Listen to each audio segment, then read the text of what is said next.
ठीक गाइस, पिछले previous lectures में हमने कुछ फीचर्स के बारे में पढ़ा like town planning and society. So अभी हमारा जो अगला फीचर होगा वो इकोनॉमी होगा। अगर मैं आपको थोड़ा सा ब्रीफ एक्सप्लेनेशन दूं प्रीवियस लेक्चर का, देखिए 19th और and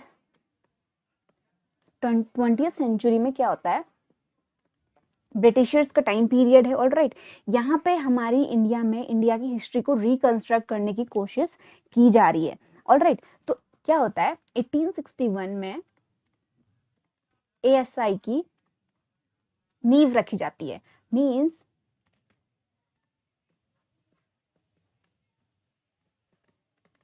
archaeological survey of India.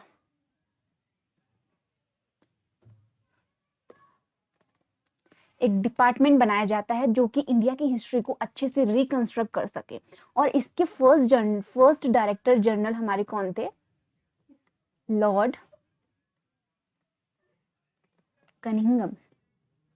Alright guys, सो अब देखिए आर्कियोलॉजिकल सर्वे ऑफ इंडिया की स्थापना होगी। इसके हमारे फर्स्ट डायरेक्टर जनरल थे Lord Cunningham.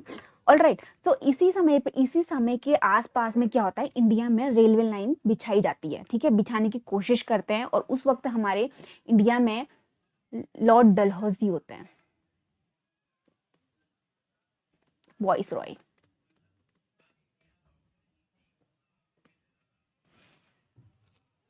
I am sorry, governor general. Alright, तो यहाँ पे रेलवे लाइन बिछाने की कोशिश करी जाती है किसके इंटरेस्ट के लिए? ब्रिटिशर्स के इंटरेस्ट के लिए, जिसकी वजह से उनका जो ट्रेड है वो कन्वीनियंट हो सके, इजीली, बहुत तेजी से वो इंडिया में ट्रांसफर हो सके। ऑलराइट, तो यहाँ पे रेलवे लाइन बिछाने की कोशिश की जाती है। तो रेलवे लाइन बिछाने के दौरान जब एक्सकवेशन होता है, रेलवे लाइन बिछाने के लिए जब खुदाई होती है, तो वहां पे कॉन्ट्रैक्टर्स को बहुत सारे अलग अलग तरीके की चीजें देखने को मिली। लाइक सील्स उन्हें देखने के लिए मिली, आर्टिफैक्ट्स उन्हें देखने के लिए मिले, अलग अलग तरीके के उन्हें स्कल्पचर्स देखने के लिए मिले। लेकिन इस दौरान उन चीजों को धीरे धीरे करके इग्नोर कर दिया गया। And at the end 20th century में जॉन मार्शल के सुपरविजन में जब एक्सकवेशन किया गया तमीज से, तो वहां पे जब बहुत सारे आर्टिफैक्ट्स मिले, बॉन्ड ब्रेक्स मिले, सील्स मिले, स्कल्पचर्स मिले, तो वहां पे जॉन मार्शल ने अनाउंसमेंट कर दी एक नई सिविलाइजेशन की। इंडिया में एक नई सिविलाइजेशन की खोज हो गई है, डिस्कवरी हो गई है। सो हमने प्रीवियस लेक्चर में इसकी डिस्कवरी, इसका ओरिजिन कैसे हुआ, ये सब चीज़ें हमने पढ़ ली है। एंड हमने अदर फीचर्स भी पढ़ लिए हैं लाइक टाउन प्लानिंग। तो आपने वो लेक्चर्स नहीं देखे हैं तो प्लीज़ देख लीजिए, आपका बेस थोड़ा क्लियर हो जाएगा। ऑलराइट, सो अब हम इकोनॉमी की बात करते हैं।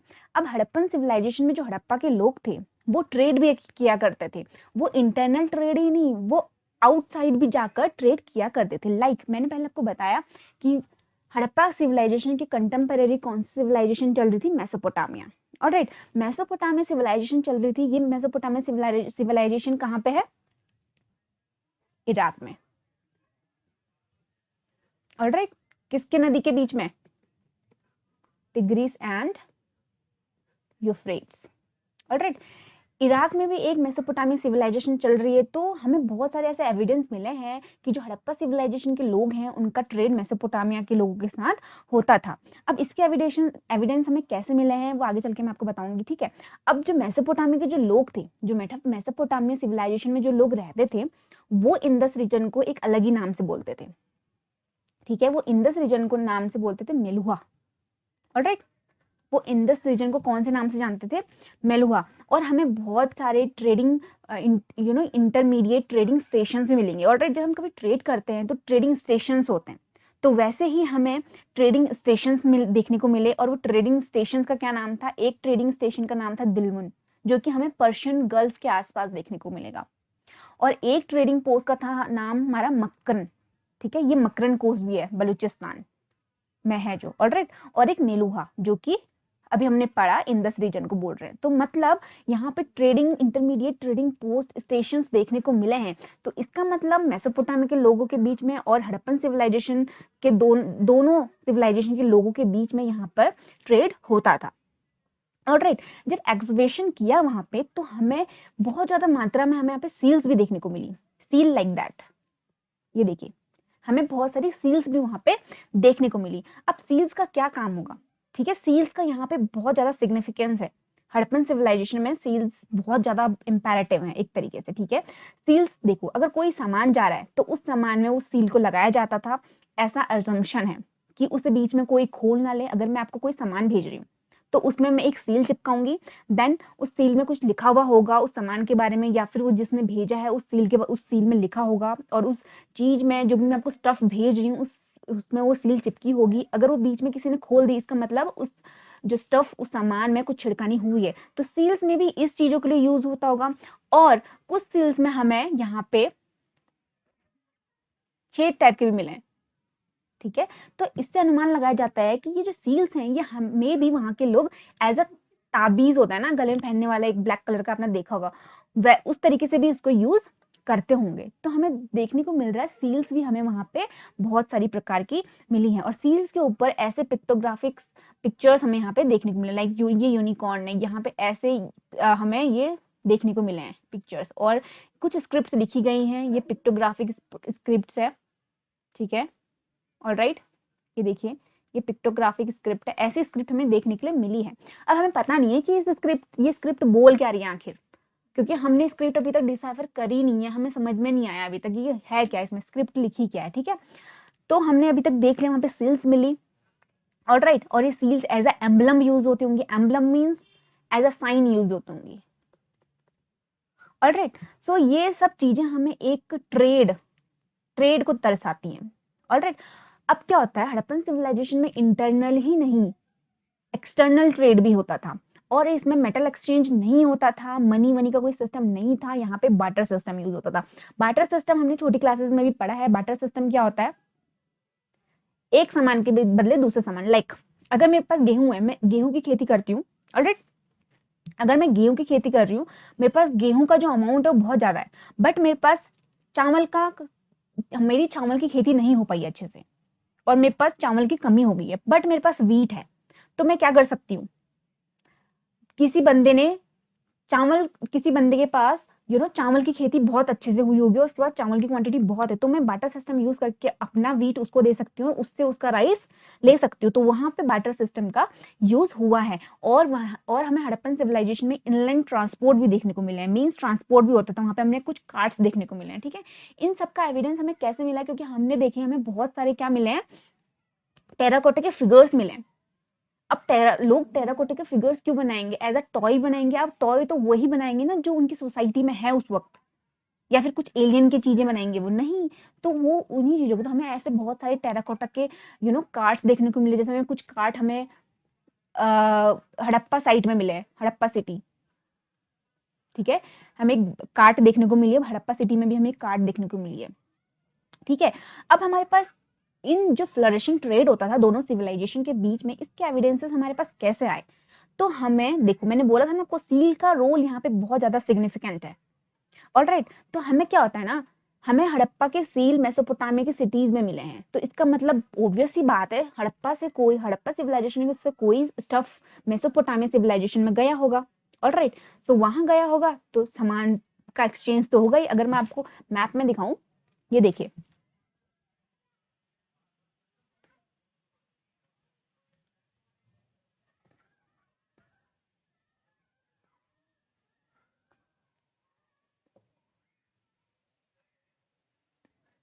अगर मैं आपको मैप में दिखाऊं, ये देखिए, ये हड़प्पा है, सॉरी, ये मेसोपोटामिया, मैंने बोला ना आपको मेसोपोटामिया कहाँ पे था, यहाँ पे, इस जगह पे, ऑलराइट।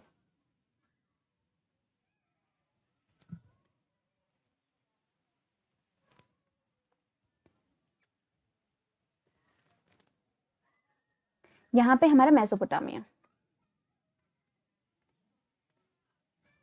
किसकी नदी के बीच में, टिग्रिस और यूफ्रेट्स, जो कि इराक में, ऑलराइट।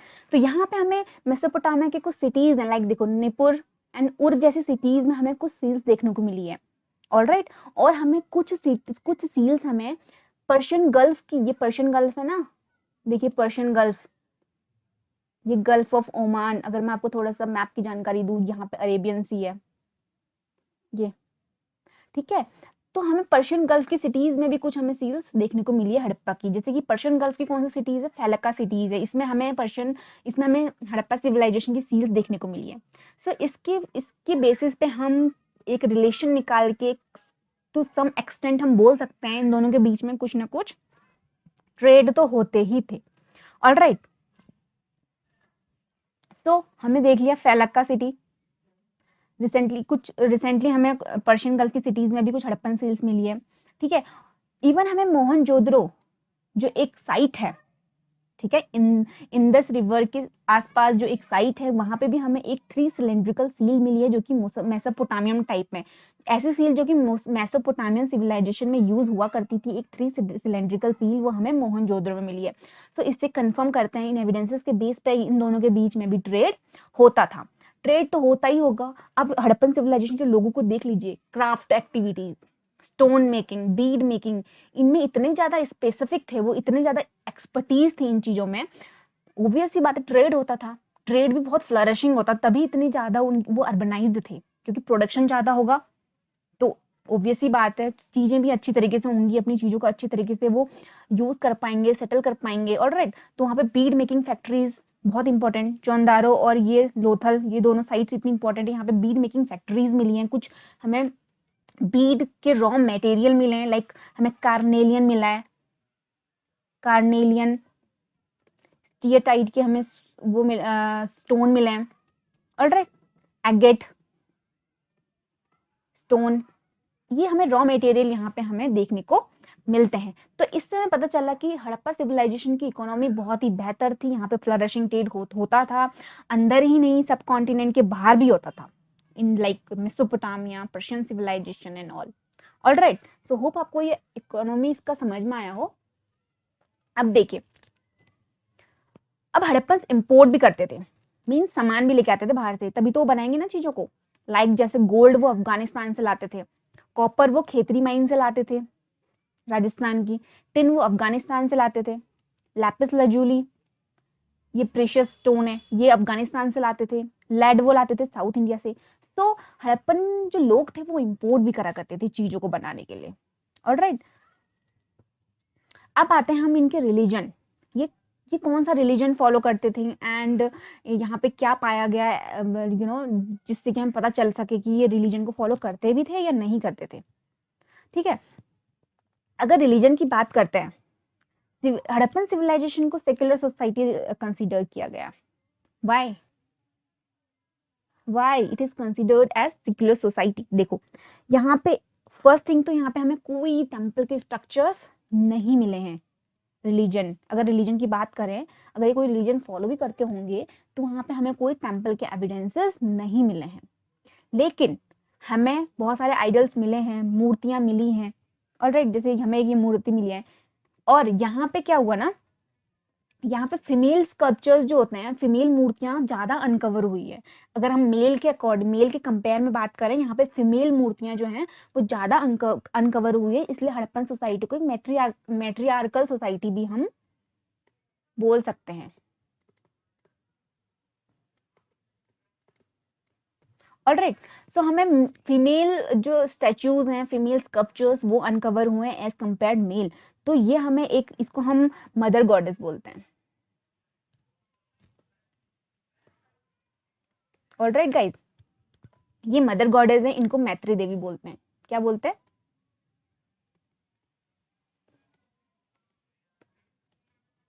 ये मैत्री देवी है। ठीक है, एक हमें सील मिली जिसमें पशुपति देव बने हैं, इनको हम प्रोटो शिव भी बोलते हैं। क्या बोलते हैं? इनको प्रोटो शिव भी बोला जाता है। अब क्या है, ये पशुपति जो है ये एक मेडिटेशन के पोस्चर में बैठे हुए हैं, ठीक है, और ये इनको पशुपति क्यों बोल रहे हैं? लॉर्ड ऑफ एनिमल्स, क्योंकि इनके चारों ओर बहुत सारे एनिमल्स हमें देखने को मिलेंगे। ऑलराइट, सो हमें कौन कौन से एनिमल देखने को मिलेंगे, क्वेश्चन आता है, ये यूजीसी नेट में क्वेश्चन आया था, इनके चारों ओर कितने एनिमल्स होते हैं, नेम। ठीक है, इनके चारों ओर हमें बेसिकली 6 एनिमल्स देखने को मिलेंगे। ठीक है, elephants, buffalo, tiger, rhino and 2 deer near feet, ये हमें एनिमल्स देखने को मिलेंगे इनके चारों ओर। इनको इसलिए इनको पशुपति बोला गया है या फिर प्रोटो शिव बोला गया है, क्योंकि ये एक मेडिटेशन की पोस्चर में बैठे हुए हैं, ठीक है। और पशुपति इसलिए बोला है क्योंकि ये एनिमल्स से सराउंडेड है। और यहाँ पे हमें एक ऐसी चीज देखने की मिली कि यहाँ के लोग जो थे वो फर्टिलिटी ऑर्गन्स की पूजा करा करते थे, जैसे लिंगम हो गया, ठीक है, योनि, ये फर्टिलिटी ऑर्गन्स की बहुत अच्छे से पूजा करते थे। और इवन जब स्कल्पचर की बात आती है तो उनमें भी फर्टिलिटी ऑर्गन को बहुत अच्छे से ये बनाते थे। तो इससे पता चलता है कि जो हड़प्पन सिविलाइजेशन के लोग हैं वो फर्टिलिटी ऑर्गन्स की पूजा किया करते थे वहां पे। और हमें बहुत सारे पीपल के ट्री मिले, वहाँ पे वन हॉर्न यूनिकॉर्न के हमें एविडेंसेस मिले हैं, ठीक है। और अदर फीचर्स की अगर हम बात करें, फायर अल्टर्स, हमें फायर अल्टर्स मिले कहाँ पे, लोथल और कालीबंगन में। मे बी ये फायर अल्टर्स किस लिए यूज होते होंगे, सेक्रीफाइस करने के लिए या फिर कुछ जैसे रिचुअल्स होते हैं उनको कैरी आउट करने के लिए ये यूज होते होंगे वहां पे। ऑलराइट, अब देखिए, अभी तक तो हमने इनके रिलीजन के बारे में पढ़ लिया, रिलीजन किस तरीके का ये रिलीजन फॉलो करते थे। बट अगर बरियल्स की बात आती है कि ये क्रेमेटोरियम की प्रोसेसेस को कैसे कैरी आउट करते थे, ये बहुत ज्यादा मुझे इंटरेस्टिंग लगा, आपको भी थोड़ा अलग सा लगेगा, ठीक है। देखो, ये जो बॉडी होते थे ना, अगर कोई बॉडी को ये अगर दफना रहे हैं, ठीक है, तो ये नॉर्थ साउथ डायरेक्शन में रखते थे बॉडी को। और बॉडी के साथ ये बहुत सारी अलग अलग चीजें भी रखेंगे, like food, pottery, ornaments and tool. ये भी उस कब्र में, या फिर हम कह सकते हैं जब इनको दफनाया होगा उस वक्त वहां पे ये चीजें मिली हैं, ठीक है। और ये बरियल जो ये दफनाते थे ना, इनके भी 3 टाइप्स हैं, 3 तरीके से ये दफनाते थे, किसी भी बॉडी को बरी करते थे, ठीक है। एक तो कंप्लीट बरियल होता था, बॉडी को सीधा मतलब लाके दफना दिया जाता था। दूसरा इसमें फ्रैक्शनल बरियल होता था। फ्रैक्शनल बरियल मतलब, देखो क्या होता है ना, पहले बॉडी को एक खुले प्लेस पर रख के उसको रख दिया कुछ समय के लिए, और जब जब अलग अलग तरीके के एनिमल्स या फिर बर्ड्स आते हैं, ठीक है, बर्ड्स और एनिमल उस बॉडी को खा लेते हैं, ठीक है, फिर जो बची हुई चीजें होती हैं उनको बरी कर लेते हैं। ऑलराइट, समझ में आ रहा है मैंने क्या बोला। पहले उस बॉडी को थोड़ा देर एक्सपोज करके रखेंगे किसी प्लेस पे, फिर बर्ड्स, चील, कौवे उनको खा के, अगर फिर वो जो छूट जाता था ना बॉडी का पार्ट, उनको बरी कर देते थे। ये सेकंड पार्ट है। थर्ड क्या करते थे, वो पहले बॉडी को जलाते थे, फिर जो बॉडी के रिमेन्स बचते थे लाइक एशेस एंड ऑल, उनको क्रीमेट करते थे, ठीक है। समझ में आया ना, 3 कैसे किस तरीके से वो बरियल की प्रोसेस करते थे। पहले वो कंप्लीट बरियल, बॉडी को पूरी तरीके से दफना देते थे। दूसरा फ्रैक्शनल बरियर, पहले बॉडी को कुछ समय के लिए किसी प्लेस में एक्सपोज करके रख दिया, फिर अगर बर्ड्स और या फिर कोई एनिमल उसको खा के जैसे होता नहीं है, बिल्कुल थोड़ा बहुत खा दिया और फिर छोड़ के चले गए, फिर उस बॉडी को वो दफनाते थे। देन थर्ड प्रोसेस आती है, मैंने क्या कहा, बॉडी को पहले जला दिया जाता था, फिर जो उसके एशेस और उसके रिमेन बचते थे उसको दफनाया जाता था। सो ये 3 तरीके की बरियल प्रोसेसेस करते थे। ऑलराइट, और हमें हड़प्पा में कॉफिन्स भी देखने को मिले हैं, इनके मतलब कॉफिन में भी रखते थे बॉडीज को। और लोथल में हमें एक इंटरेस्टिंग चीज देखने को मिली है, एक पेयर मिला है मेल एंड फीमेल स्केलेटन का, एक साथ दोनों को बरी करा है, ठीक है। सो ये बरियल की प्रोसेसेस थी। ऑलराइट, अभी तक हमने फीचर्स देख लिए, इकोनॉमी के बारे में देख लिया हमने, एंड हमने इसकी बरियल प्रोसेसेस देख ली, एंड ट्रेड देख लिया, किस तरीके से ट्रेड करते थे, कहाँ कहाँ हमें सील्स मिले, कहाँ कहाँ हमें और चीज़ें मिली जिसकी वजह से हमने अजम्पशन लगाया कि इनका फ्लरिशिंग ट्रेड होता था। ऑलराइट, अब मैं पहले आपको डिक्लाइन से पहले थोड़ा एग्रीकल्चर के बारे में बताना चाहूँगी। यहाँ पे एग्रीकल्चर में वो क्या करते थे, हड़प्पन सिविलाइजेशन के जो लोग थे वो एग्रीकल्चर की बेसिकली ये एग्रीकल्चर करते थे, ठीक है, एग्रीकल्चर करते थे और ये प्रोड्यूस करते थे कॉटन। क्या करते थे, कॉटन। और ये कॉटन को कोई दूसरे नाम से जानते थे, और वो कॉटन का दूसरा नाम था सिंडोन। ऑलराइट गाइस, ठीक है, और ये कॉटन की खेती करते थे। एंड हड़प्पा में जो लोग थे वो वीट भी उगाया करते थे, वीट उगाया करते थे। बेसिकली अगर हमें वीट के एविडेंसेस देखने को मिलेंगे, ये मेहरगढ़ में देखने को मिलेंगे। ये हमारा पाकिस्तान में पड़ता है साइट। मैं चाहूंगी कि आप गो थ्रू करें इस साइट को, थोड़ा पढ़ें इसके बारे में। ऑलराइट, और यहाँ पे हमें barley, horse gram, mustard, and watermelon, sesame,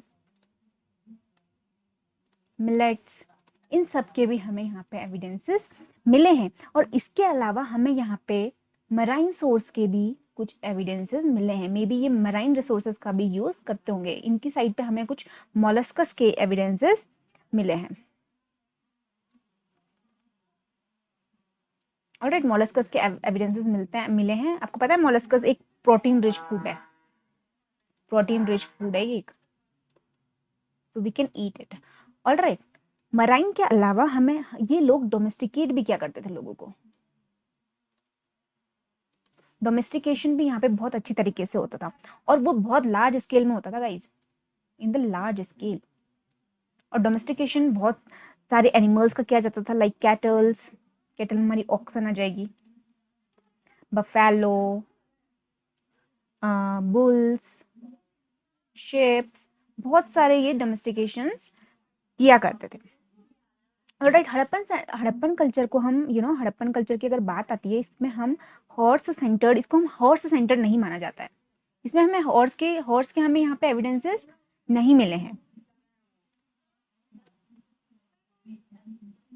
alright, और हॉर्स हमें जो बहुत ज्यादा मात्रा में देखने को मिलेंगे वो हमें आर्यंस के टाइम पे मिलेंगे, ऋग्वेद में, ठीक है, हड़प्पन कल्चर में। और यहाँ पे बहुत सारे हमें डिफरेंट, अगर यहाँ पे हमें कुछ जब ये पॉटरीज बनाते थे उनके ऊपर हमें डिफरेंट काइंड के फिगर्स भी देखने को मिले, लाइक यहाँ पे रैबिट्स के वहाँ पे फिगर्स देखने के लिए मिले, हम देखने को मिले हमें पॉटरीज के ऊपर, पिकॉक, डक, पीजन, ये मंकीज, इन सब के हमें फिगर्स पॉट्स के ऊपर देखने को मिले। एंड हमने देख लिया कि एग्रीकल्चर में बेसिकली वो कॉटन भी उगाया करते थे और हमें वहाँ पे कुछ कॉटन, और वो कॉटन पहना भी करते थे इवन। ऑलराइट, सो ये चीज़ें हम एग्रीकल्चर से रिलेट कर लिया। अब आती है हमारी डिक्लाइन की प्रोसेस। अब क्वेश्चन यहाँ पे मेन अराइज होता है कि इसका डिक्लाइन कैसे हुआ, हड़प्पन सिविलाइजेशन का डिक्लाइन हुआ कैसा आखिरकार। इसमें होता क्या, देखिए बहुत सारे हिस्टोरियंस अपनी अलग अलग थ्योरीज को प्रेजेंट करते हैं, ठीक है। कोई बोलता है आर्यन ने इन्वेजन किया, कोई बोलता फ्लड के कारण हुआ, कोई बोलता अर्थक्वेक के कारण हुआ, कोई बोलता है रिवर्स कोर्स में चेंजेस आ गए थे, कोई बोलता है नेचुरल कैलेमिटीज के कारण ये जो सभ्यता थी वो पूरी तरीके से डेवास्टेटेड हो गई। बट हमारे पास कोई इसका कोई कंक्लूजन नहीं आया है अभी कि हम इस कंक्लूजन पे जाएं कि हाँ ये सभ्यता इसी कारण नष्ट हुई थी। हमारे पास अभी तक कोई इसका कंक्लूजन नहीं है। सब हिस्टोरियन ने अपनी अपनी थ्योरीज दी हैं, इस कारण से ये डिक्लाइन हुआ।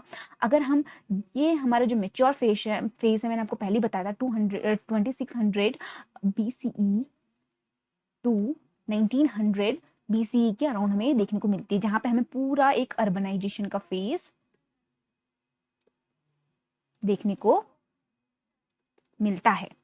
अब इसके बाद 1500 BCE से हम यहाँ पे आर्यंस के बारे में पढ़ना स्टार्ट करेंगे। मींस हमारा यहाँ पे वैदिक कल्चर स्टार्ट हो जाएगा।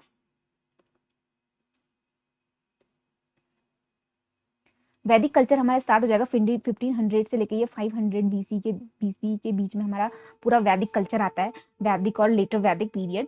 तो हम देखेंगे 1900 से लेके 1500 तक का जो टाइम पीरियड है, ये हमें इस टाइम पीरियड के एविडेंसेस हमारे पास नहीं है। ऑलराइट, सो ये सब चीज़ें हमने हड़प्पन सिविलाइजेशन के बारे में पढ़ लिया है और ये सब चीज़ें हमारी हड़प्पन सिविलाइजेशन के बारे में है। और ये बहुत इंटरेस्टिंग था हड़प्पन सिविलाइजेशन। एक जब हम इसके बारे में पढ़ते हैं तो एक टाइप की क्यूरोसिटी आती है अंदर से कि मतलब इतने ज़्यादा अर्बनाइज्ड, इतनी ज़्यादा अच्छी एक स्किल्ड थिंकिंग कैसे हो सकती है, वो भी इतने 1000 साल पहले। और जिस दिन इसकी स्क्रिप्ट डिसाइफर हो जाएगी, हमें इसके बारे में, सिविलाइजेशन के बारे में और बहुत सारी चीज़ें जानने को मिलेगी और बहुत ज़्यादा इंटरेस्टिंग होगी। सो आज इस चैप्टर में हम इतना ही करेंगे। ये चैप्टर इस लेक्चर में ये चैप्टर हड़प्पा सिविलाइजेशन आज कंप्लीट हो चुका है। So guys, hope you enjoyed it a lot, and if you haven't subscribed my channel, please subscribe it. And so till then, take care and bye bye.